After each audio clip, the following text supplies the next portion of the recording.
Hi, I'm USPTA/RSPA Master Professional Stan Oley. I filmed a video about a month ago called Teaching Tennis in Open Skills as an Open Skill Sport. I wanted to make this part 2 video simply because I got a lot of comments on my social media accounts, personally texts and that to the effect saying, yeah, I don't do a lot of soft tossing, I don't believe in that, or I don't do a lot of hand feeding from the net. Again, I'm more of a drills guy, or I'm a drills lady when it comes to doing the my drills. And I feel like I am open skill because of my drills, because I'm always drilling, not feeding. Well, we want to see if that passes, some of these drills pass the test of the open skill environment and the decision-making model. So let's get into it. Closed skills is more of a non-decision-making sport. Diving, bowling, darts. When I'm throwing it at a dartboard, the dartboard's not moving and somebody's not trying to tackle me while I'm trying to throw the dart. Same thing with bowling and bowling and diving. So the pool's not moving, and again, somebody's not trying to tackle me while I'm trying to dive into the pool. So the decision-making aspect is very limited there. It's more closed skill. But then when you come to an open skill sport like tennis, baseball, basketball, football, you might be a great shooter at horse. I go out and I can shoot here, and I'm just I've perfected that technique.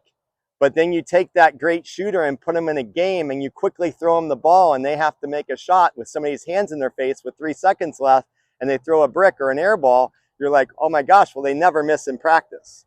They were never put in this open skill environment, somebody guarding them, something to be done at game speed. All that stuff is part of the game, not just part of the technique.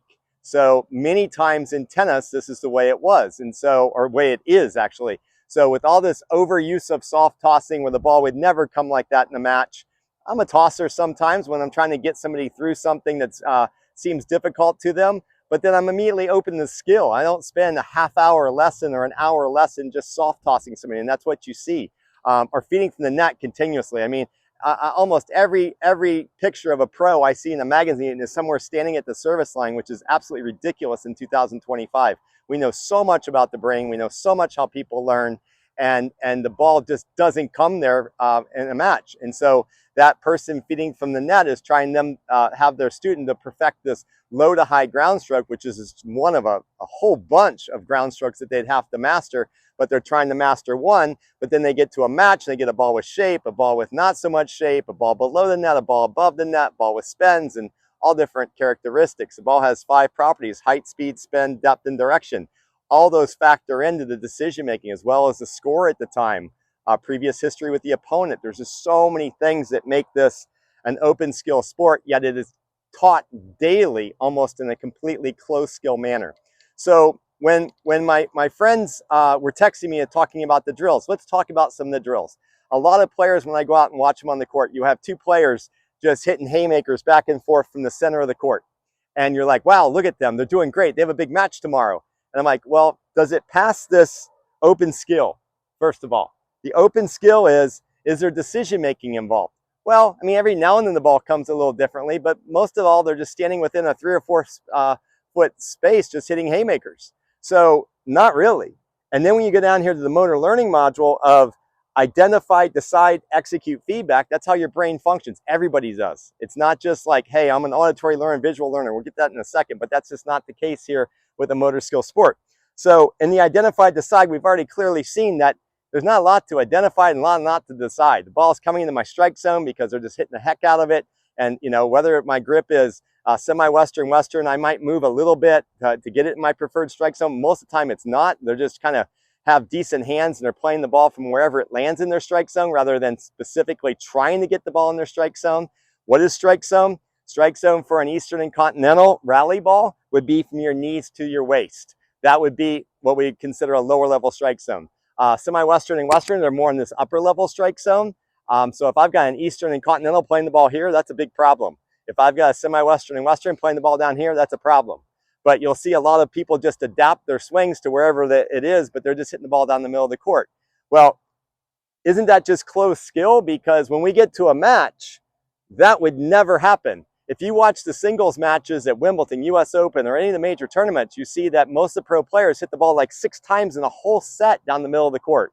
They're constantly trying to move the ball, change direction, get the player out of the middle of the court. If they make a mistake and hit the ball in the middle of the court, most of the time those 6 balls, they lost the point or set themselves up for failure later in the point. So again, that serves no purpose having your players hit down the middle of the court, even though that may look good, they may feel good. Feeling good is not going to win matches. It's really about putting themselves in the game-based environment and letting them play like a practice like they would play. And so in this case, that fails the motor learning module of identify, decide, execute, because they're not really identifying much. The decision making is really diluted. And so now let's go to what maybe they're hitting cross courts. And same thing, they're hitting cross courts, but they're not going back to, you know, maybe I hit the ball down the line, I would go more towards the center. If I hit the ball cross court, I don't go back so much towards the center. But they're just standing in one spot, again, hitting haymakers cross court. Not game-like, doesn't pass the identify, decide again. It's more of pretty much a closed skill, kind of just hitting those balls. I mean, yes, it's better than this. It's better than this, but it's ultimately not helping them near as much. And that's what we want. It's 2025. This learning should be like this. These people should be getting better like this. And that's a problem. And when I make these videos, I always have to remind you, it's not great out there. Our retention numbers in tennis are really quite poor. And the pandemic got all these people into the sport. How many did we really retain? There's some numbers out there that spun it as good, but did we keep any kids that we got from baseball and softball? And no. Did we keep any adults that might have been doing Soul Cycle or spinning and maybe CrossFit? No, hardly any. So we need player retention. Player retention comes from making people better. So getting back to the cross courts, let's talk about that. What's the player on the baseline's job when they're hitting cross court? Well, they're just hitting big haymakers. But now let's say, well, we're going to change things up a little bit and we're going to move the other player to the net. Well, this kind of even gets worse at this point, because now the player at the baseline is supposed to be hitting more like 4, maybe 5 feet above the net on a rally ball. But everybody's personal, how do you say it? The way they're wired is they want to be competitive. So if it were me, I'd want to start hitting the ball lower over the net, more at the feet of that player at the net. Well, then tomorrow, why are my ground strokes so short? Well, it's because that's how I trained. I trained having me at the baseline, my friend at the net. It was going pretty well. We were both feeling great. We were kind of in this zone, and I'm rolling balls at his feet. He's hitting some great up on his body, hitting some great volleys back to me.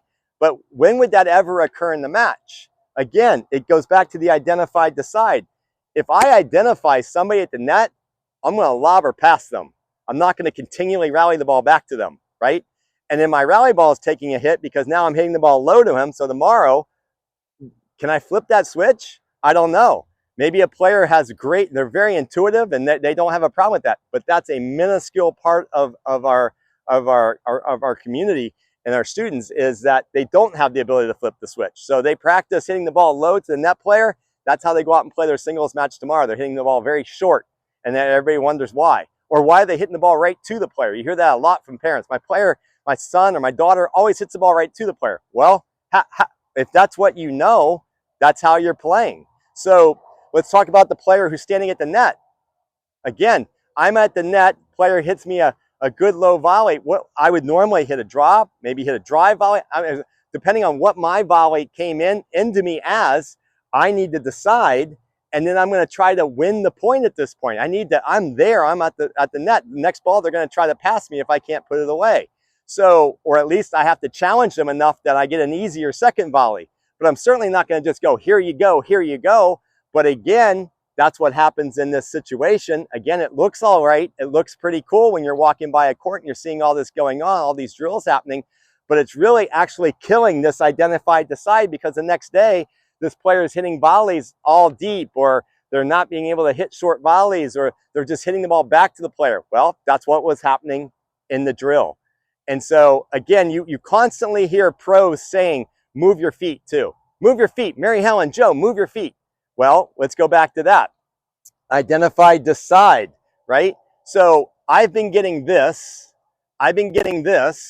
or I've been doing these kind of semi-closed drills where I'm just hitting back and forth with a player, and now somebody's moving me, and maybe there's a little bit of shape on the ball.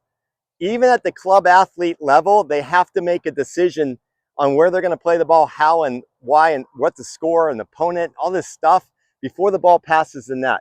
And if they've done it enough, when they get to identify decide, and that decide is like this huge library of shots. I'm talking low approach, high approach, ball with shape, rally ball, and it continually increases as the skill level gets up. And everybody's like, well, you know, my players aren't good enough. My players aren't there yet. Well, at a 3.035, if you don't know the difference between a high approach and a low approach and discern the two and play them differently, or a moon ball in the descent or a moon ball in the rise, super important things that when you get to this library of shots, if you just got this low to high ground stroke, all you're doing is going out and playing an entire golf course with one club in your hand. You're basically hitting your driver on every single shot. So you shot 100 today, well, you hit 100 balls with your driver. Sounds ludicrous, but that's how our sport is still being taught in 2025.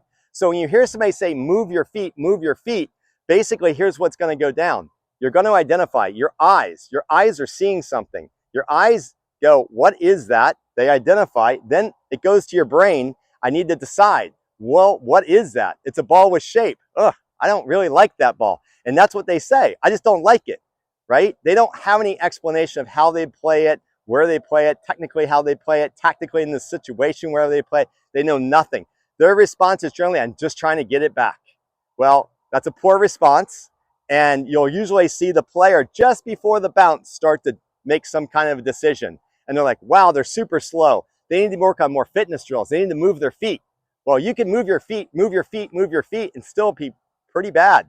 Because if your brain is going identify, decide, and it gets to decide and goes, I don't know that. It's not in my library. It's going to be some panic, athletically driven shot. And that's where people get arm injuries. You see tons of club athletes with arm bandits and armbands on their arm. And everybody's like, well, this racket will help you. Yeah, you're right. Rackets and strings help. But it's this that hurts the arm, because they're constantly getting balls out of their strike zone because they've almost let the ball bounce. They panicked and they made some athletic decision that they felt was smart or savvy, but it was really, you know, hurting their body because the ball was way out of their strike zone. But it all came down to this identify, decide, execute. And then there's this execute. Well, yeah, I executed. What did I execute? And then the feedback is, well, what was it? Was it good or bad? You know, your brain has to process this. So, and this all has to happen instantaneously when you see the ball. Pro players, they're making decisions before sometimes the ball ever is struck by their opponent, because they have to be that fast in their decision making. And this happens in all motor skill activities. Like I mentioned in my previous video, pilots, they go through virtual simulators. Some have them at their house. Super important for a pilot to be able to make fast decisions. Oh, my engine went out. You see, pop, pop, pop. Oh, there's wind shear, pop, pop, pop. And you know, that pop, pop, pop becomes its instinct. And you're like, wow, they're just really super talented. You're right, they're super talented, but it was super talented practice. They practiced that a million times to be able to go like this. And so when I hear people say my members aren't good enough to play a ball in the rise, or my members aren't good enough for that, that's why I'm still doing that. It reminds me of if you ever went and took a guitar lesson. And the very first guitar lessons, usually sometimes with the acoustic guitar, is you learn Smoke on the Water. And okay, I go out and I got my guitar and I play Smoke on the Water, and I'm like, okay, I got it. And I think I come back a couple weeks later and I show my instructor, I think I got it. And like, nope.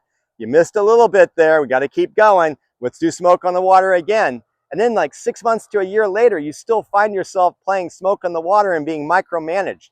That's what the club player is getting with this here or this here. If you could just perfect this low to high, Mary Helen or Joe, it's going to be wonderful for you.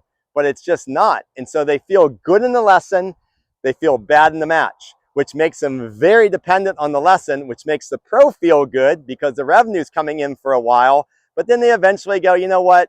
I'm going to go back to Soul Cycle. I'm going to go back to CrossFit. So that's why these videos are so important. It's not like there's people coming into the game in the millions and staying and everybody's doing great. I drive around the clubs at 11 o'clock and they're completely dead and the lesson court's dead. It's very pre-pandemic numbers. So I hope this video helped. I just wanted to quickly address this. because so many people were telling me that, yeah, I don't do this that much, and my drills are fantastic. Just check it out and see if your drills pass the open and close skill space, and see if they're affecting the identify, decide, execute feedback. If you have any questions on this, you're welcome to email me. It's a great point of first contact at stan_oley@msn.com. That's STAN_OLEY@msn.com. Love to hear your feedback. I'll see you on the courts.